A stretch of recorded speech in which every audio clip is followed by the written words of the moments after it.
ଭଲ ଅଛୁ। ଆଚ୍ଛା ବର୍ତ୍ତମାନ ତ ଖାଇସାରିଲା ପରେ କେମିତି ଲାଗୁଛି? ଭଲ ଲାଗୁଛି। ଭଲ ଲାଗୁଛି। ମୁଁ ଆଜି ତୁମକୁ ଗୋଟେ ମାନଚିତ୍ର ହେଲା ମାନଚିତ୍ର ବିଷୟ ବୁଝେଇବି। ଆମ ରାଜ୍ୟର ନାମ କ'ଣ? ଓଡ଼ିଶା। ଓଡ଼ିଶା ରାଜ୍ୟରେ ତାର ମାନଚିତ୍ରଟା ହଉଛି ଦେଖିପାରୁଛ ପିଲାମାନେ? ଆଚ୍ଛା ଓଡ଼ିଶା ରାଜ୍ୟରେ କେତୋଟି ଜିଲ୍ଲା ଅଛି ଜାଣିଛ? କେତୋଟି ଅଛି? କେତୋଟି? କେତୋଟି? କେତୋଟି? 30ଟି। କେତୋଟି? 30ଟି। 30 ଗୋଟି ଜିଲ୍ଲା ସମୂହକୁ ନେଇ ଓଡ଼ିଶା ରାଜ୍ୟ ଗଠିତ ହେଲା। ଆଚ୍ଛା 30ଟି ଜିଲ୍ଲାର ନାଁ କିଏ କ'ଣ ଜାଣିଛ କି? କେତେ ନାଁ ଜିଲ୍ଲାର ନାଁ ଜାଣିଛ ତୁମେ କହିଲ? କ'ଣ କ'ଣ ଜାଣିଛ? ମୟୂରଭଞ୍ଜ, ବାଲେଶ୍ୱର, ପୁରୀ, ଅନୁଗୁଳ, କେନ୍ଦୁଝର, ସୋନପୁର, ଢେଙ୍କାନାଳ, କଟକ, କେନ୍ଦୁଝର କହିছে ସିଏ, ବରଗଡ଼, ମାଲକାନଗିରି,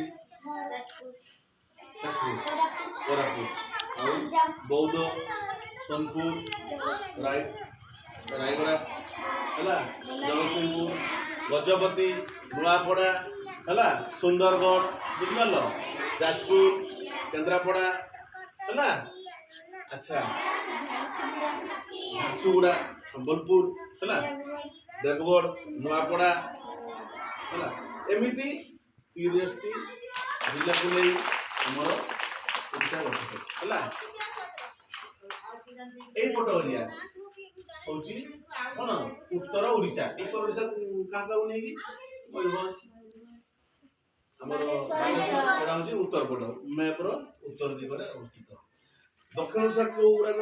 ମାଲକାନଗିରି, କୋରାପୁଟ, ନବରଙ୍ଗପୁର, ରାୟଗଡ଼ା, କଳାହାଣ୍ଡି, ଗଜପତି, କନ୍ଧମାଳ ହେଲା। ଇଏ ହଉଛି ତୁମର ଦକ୍ଷିଣ ଓଡ଼ିଶା।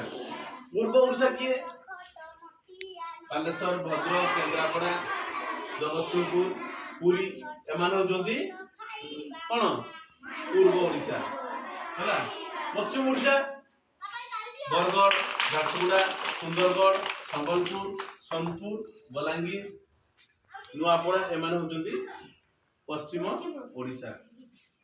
ଆଚ୍ଛା ବର୍ତ୍ତମାନ ହଉଛି ତୁମ ଜିଲ୍ଲାର ନାମ କ'ଣ?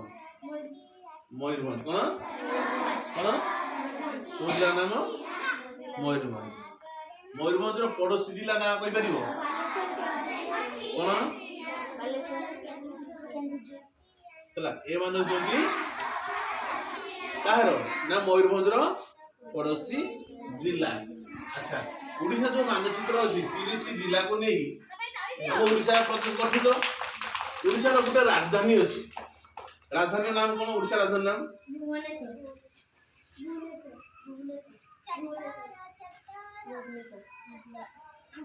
ତୁମେ କହିଲ? ଓଡ଼ିଶାର ଗୋଟେ ହାଇକୋର୍ଟ ଅଛି। ସେଟା କୋଉ ଜିଲ୍ଲାରେ ଅବସ୍ଥିତ? କୋଉ ଜିଲ୍ଲାର? କୋଉ ଜିଲ୍ଲା? କଟକ। କଟକରେ କ'ଣ ଅଛି? ହାଇକୋର୍ଟ ଅଛି ହେଲା। ଆଚ୍ଛା ଗୋଟେ ଚାନ୍ଦିପୁର କ୍ଷେପଣାସ୍ତ୍ର ଘାଟି ଅଛି। ସେଟା କୋଉ ଜିଲ୍ଲାରେ? ବାଲେଶ୍ୱର ଜିଲ୍ଲାରେ। ବାଲେଶ୍ୱର ଜିଲ୍ଲାରେ କ୍ଷେପଣାସ୍ତ୍ର ଘାଟି ଚାନ୍ଦିପୁର କ୍ଷେପଣାସ୍ତ୍ର ଘାଟି ଅଛି। ଆଚ୍ଛା ଏଇ ଯୋଉ ଓଡ଼ିଶା ମାନଚିତ୍ର ଅଛି ୟା ପୂର୍ବରେ ଗୋଟେ ସାଗର ଅଛି। ସେ ସାଗର ନାଁ କ'ଣ?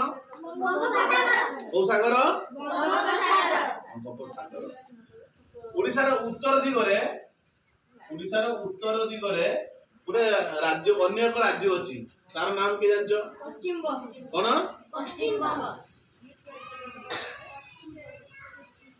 କ'ଣ ନାମ? ପଶ୍ଚିମବଙ୍ଗ। ତୁମର? ଆଚ୍ଛା ଓଡ଼ିଶା ମାନଚିତ୍ର ଦକ୍ଷିଣରେ ଗୋଟେ ରାଜ୍ୟର ନାମ ଅଛି। ତା ନାମ?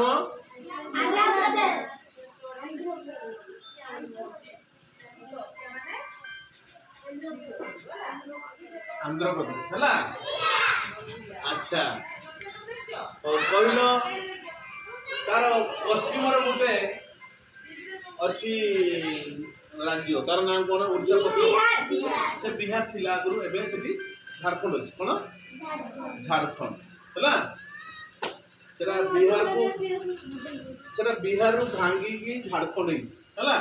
ତା ପୁରୁଣା ମାନଚିତ୍ରଟି ତେଣୁ ସେଠି ବିହାର ଲେଖା ହେଇଛି ହେଲା। ତେଣୁ ଏମିତି ଆମେ ଜାଣିବାକୁ ପାଉଛୁ ଯେ ଏହା ହେଉଛି ଆମ ଓଡ଼ିଶା। ଓଡ଼ିଶାର ମାନଚିତ୍ର। ଓଡ଼ିଶା ମାନଚିତ୍ର ଥିବା 30ଟି ଜିଲ୍ଲାର ନାଁ। ତୁମେ 5ଟି ଜିଲ୍ଲାର ନାଁ କୁହ। ସବୁ ଜାଣିଲ, ମନେ ରଖିବ। ମୁଁ କାଲି ତୁମକୁ ପଚାରିବି, ତୁମେ ସବୁ କହିବ ହେଲା। ଜିଲ୍ଲା ମାନଙ୍କର ନାଁ ଗୁଡାକ ସବୁ କହିବ ହେଲା। ମନେ ରଖି ଆସିବ।